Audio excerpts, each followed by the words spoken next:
Baik, kisah ini adalah kejadian benar yang dialami oleh penulis sendiri. Jadi pastinya kalian akan tertanya-tanyalah di manakah lokasi rumah sewa tersebut. Tapi biarlah ianya menjadi satu misteri. Azan, Hesri dan Mat adalah sahabat baik.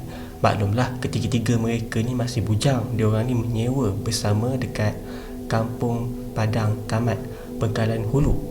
Kisah seram ni mereka alami sendiri.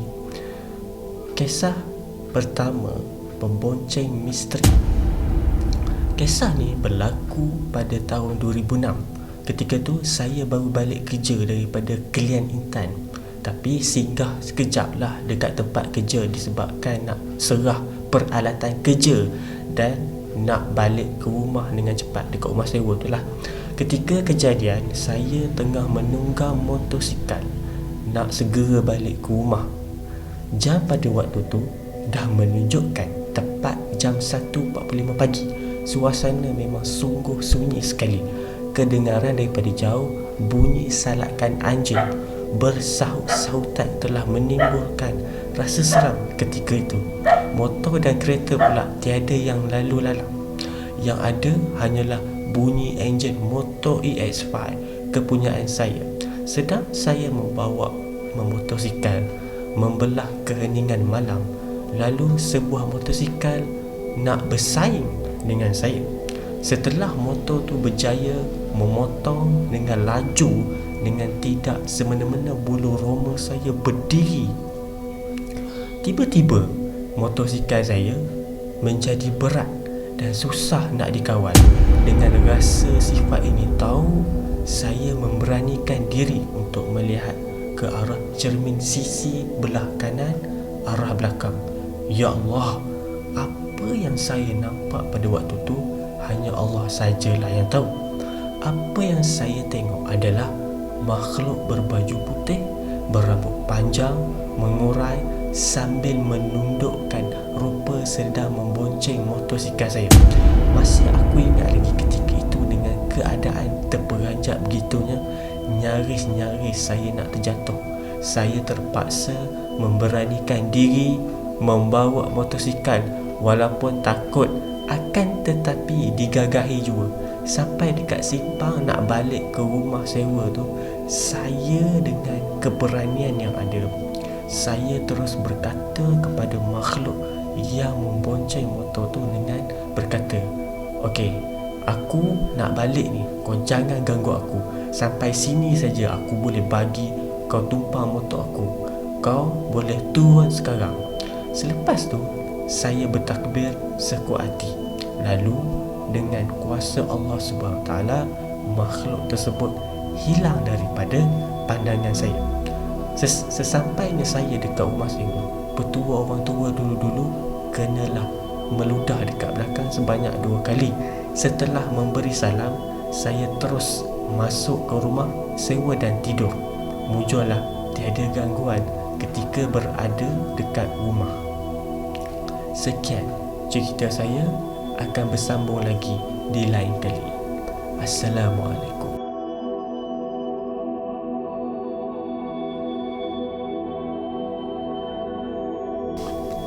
Berhati-hatilah kalau nak lalu dekat jalan dekat simpang Renggam pada lewat malam.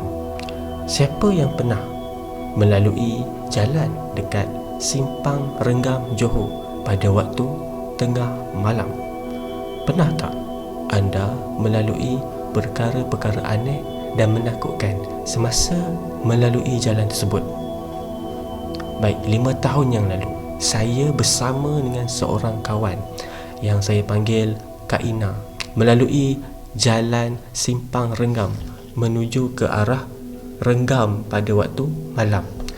Ketika tu dah hampir pukul 11 malam.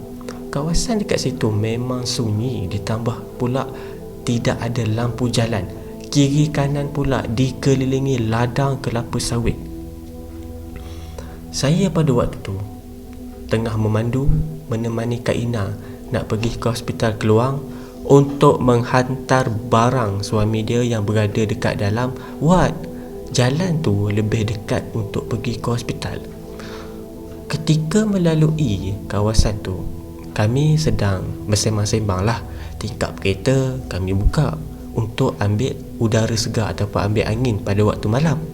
Waktu saya tengah driving tu, tiba-tiba ada sehelai kain putih yang besar terbang melintas dekat depan kereta. Saya terkejut dan terus menjerit, "Apa tu kak? Apa tu kak?" Jadi Kak Ina ni terus suruh tutup tingkap kereta dengan segera. Jadi kami berdua pun terus diam, tak berani nak buka mulut. Badan saya terus menggigil ketakutan. Akan tetapi saya gagahkan teruslah untuk driving. Tak beranilah saya nak pandang cermin, pandang belakang. Dalam hati kami berdoa, janganlah benda tu ikut kami balik. Mujurlah tak jadi apa-apa dan kami selamat tiba dekat hospital. Tetapi saya dah tak beranilah nak memandu pulang pada waktu malam. Kami berdua tidur dalam kereta sampailah pagi, berhampiran dengan hospital tu lah. Bila hari dah mula cerah, barulah saya ada berani untuk memandu balik semula ke rumah. Saya ceritakan kejadian ni kepada beberapa orang kawan lah.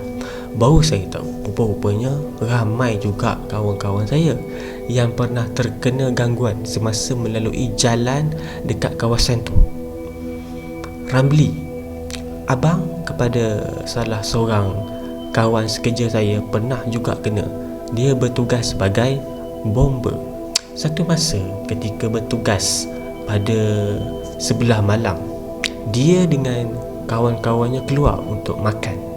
Mereka daripada arah keluar nak pergi ke Simpang Renggam. Dekat kawasan tu ada satu selekoh berbukit sebelum sampai ke jambatan. Sebaik saja mereka melalui selekoh berbukit tu, mereka nampak ada satu makhluk seperti sedang separuh mencangkuk berwarna putih. Sebaik mereka suluh untuk menyuluh makhluk itu, tiba-tiba makhluk tu terbang melintasi kereta mereka. Mereka berdua terus gelu. Makhluk itu betul-betul mengejutkan mereka. Rupanya seolah-olah seperti seorang wanita berambut panjang berpakaian putih.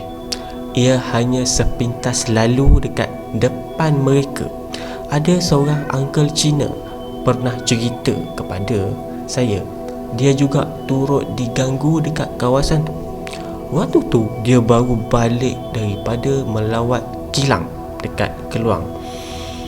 Sewaktu perjalanan nak balik ke rumah dekat Simpang Renggam tu, tiba-tiba ada sehelai kain putih terbang menghampiri kereta dia. Kedebum, kain itu terus langgar cermin depan kereta dia. Bunyi dia seperti melanggar sesuatu yang besar. Keadaan itu nyaris membuatkan Uncle Cina tersebut nyaris terbabas. Sejak kejadian itu, Uncle Cina tu dah tak berani lagi dah nak lalu dekat kawasan tu pada waktu lewat malam. Ada lagi beberapa lah kawan saya yang menceritakan benda yang sama. Kebanyakannya jumpa kain putih terbang atau ada benda yang terbang melintas secara tiba-tiba dekat situ. Biasanya tempat ia berlaku lebih kurang dekat kawasan yang sama, berhampiran dengan sebuah tangki air lama dekat kawasan tu. Ramai yang kata kawasan dekat situ agak keras lah. Dikatakan dekat kawasan tu bukan saja terdapat satu tangki air lama, akan tetapi dahulunya kawasan tu ada satu rumah agam British. Rumah itu telah pun dirobohkan, hanya tinggal kaki tangki air sahaja. Kenapa ia tidak dirobohkan? Itu saya tak tahulah.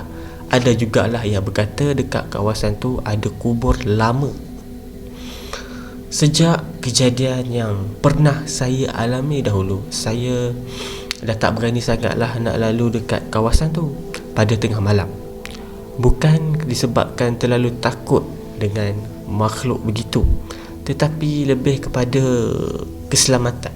Kadang-kadang bila kita panik atau terkejut dengan kehadiran benda tu, Dia begitu mudah untuk membuat kita gagal untuk mengawal keadaan dan juga pemanduan, dan mungkin akan terbabas dan kemalangan. Kesekian, terima kasih.